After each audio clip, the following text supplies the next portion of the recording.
Hello दोस्तों, इस video में हम बात करेंगे कि क्लास 11 का पासिंग क्राइटेरिया क्या है। कैसे डिसाइड होगा कि आप क्लास 11 से क्लास 12 में प्रमोट होंगे या नहीं होंगे। देखिए, क्लास 11 में जो भी आपके सब्जेक्ट्स हैं उन सभी सब्जेक्ट्स में लगभग हर सब्जेक्ट में आपको प्रैक्टिकल या इंटरनल असेसमेंट के मार्क्स भी दिए जाते हैं, या फिर यूँ कह लीजिए कि अगर 100 नंबर का सब्जेक्ट है तो उसमें 20 या 30 नंबर का प्रैक्टिकल प्लस इंटरनल असेसमेंट होता है। तो आपको पास होने के लिए क्या करना होगा,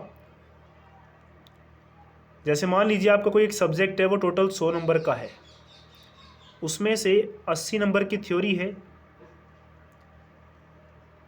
और 20 नंबर का आपका इंटरनल असेसमेंट या प्रैक्टिकल, या यूँ कह लीजिए दोनों को मिलाकर 20 नंबर का है। तो आपको प्रैक्टिकल, ये P से प्रैक्टिकल और ये T से थ्योरी, तो आपको थ्योरी में अलग से हर एक सब्जेक्ट में 33%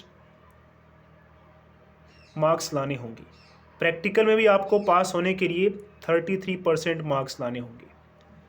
अगर हम बात करें थ्योरी में, अगर आपके 80 नंबर हैं, 80 नंबर की थ्योरी है, तो उसका 33% कितना बनता है, तो इसके लिए आप 80 × 33 डिवाइड बाय 100 इस तरीके से निकाल सकते हैं कि आपको पास होने के लिए कितने नंबर चाहिए।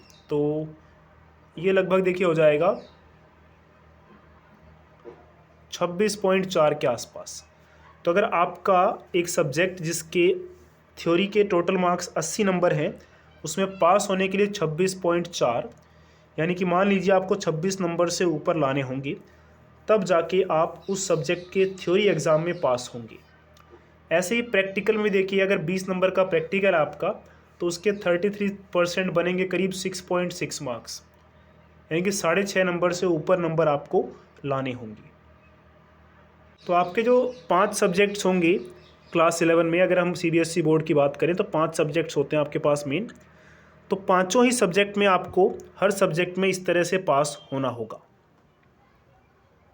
और आप पाँचों में से किसी एक सब्जेक्ट में अगर कंपार्टमेंट आ जाती है, तो आपको एक और मौका दिया जाएगा उस कंपार्टमेंट को क्लियर करने का। लेकिन अगर एक से ज़्यादा सब्जेक्ट में आपकी कंपार्टमेंट आ जाती है, तो फिर आपको कंपार्टमेंट क्लियर करने का मौका नहीं मिलेगा, यानी कि वो कंपार्टमेंट नहीं कही जाएगी।